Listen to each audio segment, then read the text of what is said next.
Nodira opa, podmishka terlashiga nimadir o'rgating.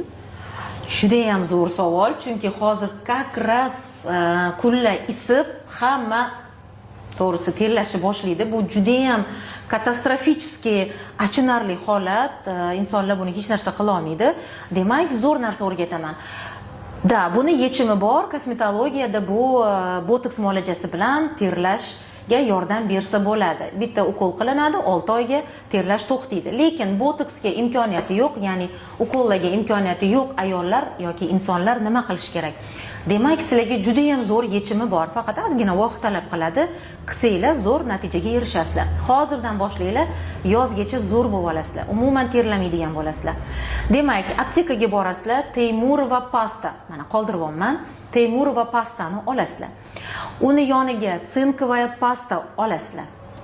Yarim choy qoshiq ikkalasidan bitta idishga sovalinglar yoki qo'lingizda prям tayyorlanglar. Yarim choy qoshiq Teymurova pastasi, yarim choy qoshiq sinkovaya pasta. Keyin unga qo'shamiz pereks vodoroda. Pereksni endi bir 2-3 ta tomchi, juda ham ko'p bo'lib ketishi kerak emas. Aralashtirasizlar va eng zo'r narsa bunga aptekadan olasizlar gidroperid tabletkasi. Gidroperid, bu juda ham kuchli narsa. Hozir negativlar yozishni boshlaysizlar. Voy, siz uni nimaligini bilasizmi? Voy, u unaqa, voy, bu bunaqa. Ladno, iltimos sizlardan qilinglar shuni. Yarim tabletka, ko'p emas. O'sha massaga yarim tabletka gidroperidni maydalab solasizlar. Yaxshilab aralashtirib, podmышкаga surib qo'yasizlar. Bir где-то 15 minut, 20 minut, agar achishtirmasa, kuydirmasa, yarim soatgacha qoldirsanglar bo'ladi. Yuvib, artib tashab, ketidan talk, ya'ni детский talklar bor. Antiseptik bu narsa, aptekadan olsanglar bo'ladi buni ham. O'sha talkni surib qo'yasizlar. Mana shunaqa natija beradi. Demak, bu narsani siz kunora ishlatasiz, har kun ishlatish mumkin emas.